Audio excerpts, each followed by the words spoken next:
Bayangkan ini, Uni Eropa, aliansi ekonomi terbesar di dunia, duduk di meja panjang yang dingin di Beijing bersama Cina. Kekuatan ekonomi yang sedang bangkit dengan kecepatan menakutkan. Di luar ruangan, Amerika Serikat, sekutu lama dan pelindung militer Eropa selama lebih dari 70 tahun, sedang mempersiapkan lonjakan tarif impor hingga 50% untuk semua produk dari Eropa. Alasannya, karena Eropa dinilai bermain dua kaki. Inilah kenyataan geopolitik hari ini. Dunia sudah berubah. Tidak ada lagi ruang nyaman di tengah-tengah. Tidak ada zona netral yang benar-benar aman. Negara-negara termasuk Uni Eropa kini dipaksa berpihak. Dan memilih salah bisa menghancurkan ekonomi. Tapi memilih benar bukan berarti tanpa harga. Pertemuan tingkat tinggi antara Uni Eropa dan Cina pada Juli 2020 di Beijing seharusnya menjadi ajang perayaan 50 tahun hubungan diplomatik.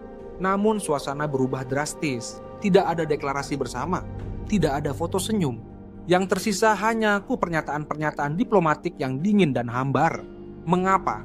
Karena Eropa datang ke meja perundingan dengan ketakutan. Ketakutan terhadap Washington yang tengah dipimpin kembali oleh Donald Trump.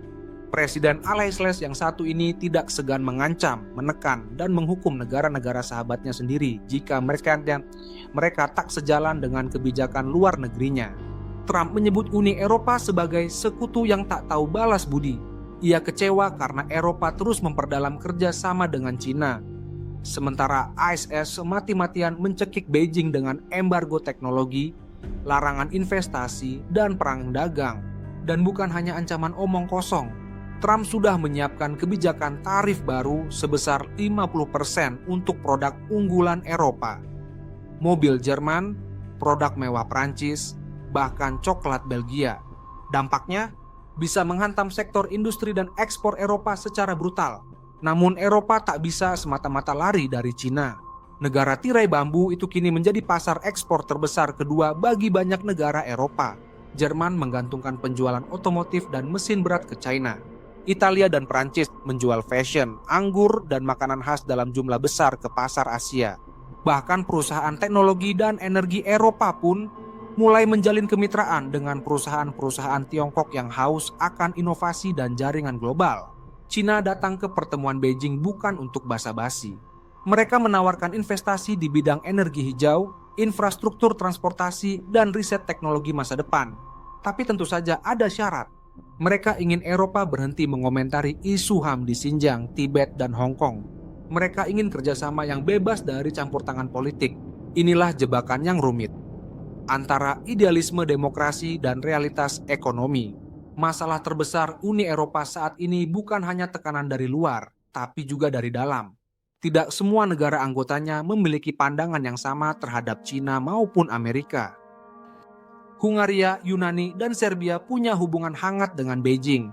Mereka terbuka menerima investasi dari proyek Belt and Road Initiative. Bahkan sebagian pelabuhan besar di Laut Tengah kini dikuasai oleh perusahaan China. Sementara itu, Prancis dan Belanda menentang keras kebijakan ekspansionis China, terutama di Asia Pasifik.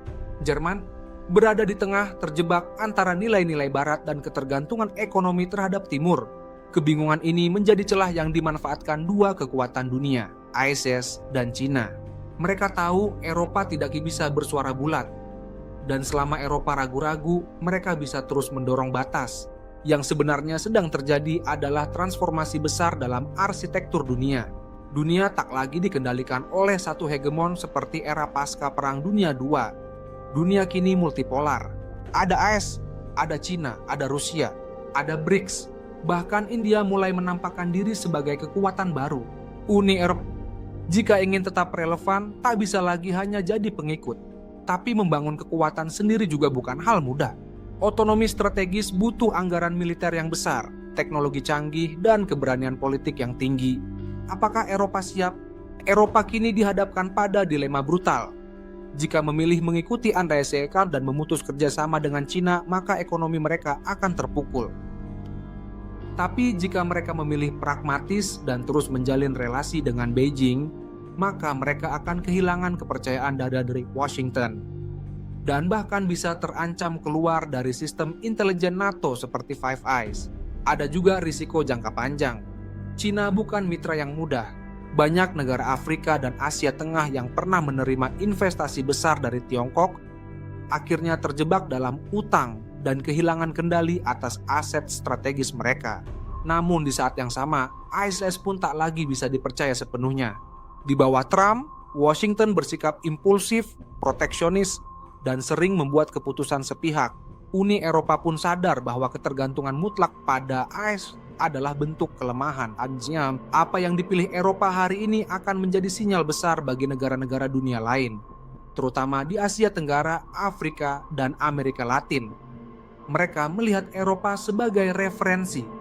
Apakah mungkin tetap menjalin kerjasama ekonomi dengan Cina tapi tetap dilindungi oleh AS? Jika Eropa sukses menjadi penengah dan membangun jembatan antara dua kekuatan dunia, maka dunia bisa memiliki harapan untuk menghindari konflik global.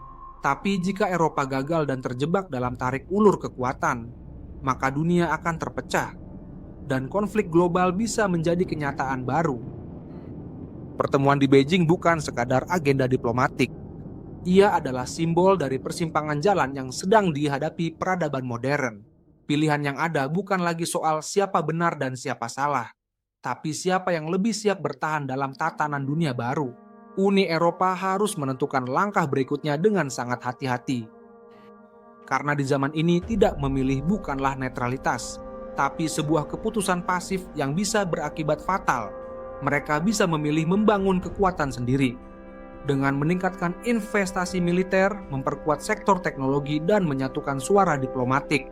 Atau mereka terus menjadi pion yang digerakkan oleh dua pemain utama dunia, Washington dan Beijing. Sejarah sering ditentukan oleh keputusan-keputusan yang tampak kecil saat itu, tapi membawa dampak besar di masa depan. Keputusan Uni Eropa hari ini bukan hanya soal hubungan dagang, ini tentang arah masa depan dunia. Apakah kita akan hidup dalam dunia yang terbelah dua, seperti saat Perang Dingin dulu? Atau kita bisa membangun dunia yang lebih stabil, multipolar, dan penuh negosiasi damai? Pertanyaannya kini bukan lagi siapa yang benar, tapi siapa yang siap menanggung konsekuensi dari pilihan mereka. Dan dalam dunia yang makin keras, siapapun yang tidak memilih, pada akhirnya akan dipilihkan. Dan harga dari pilihan itu bisa lebih mahal dari yang bisa mereka bayangkan.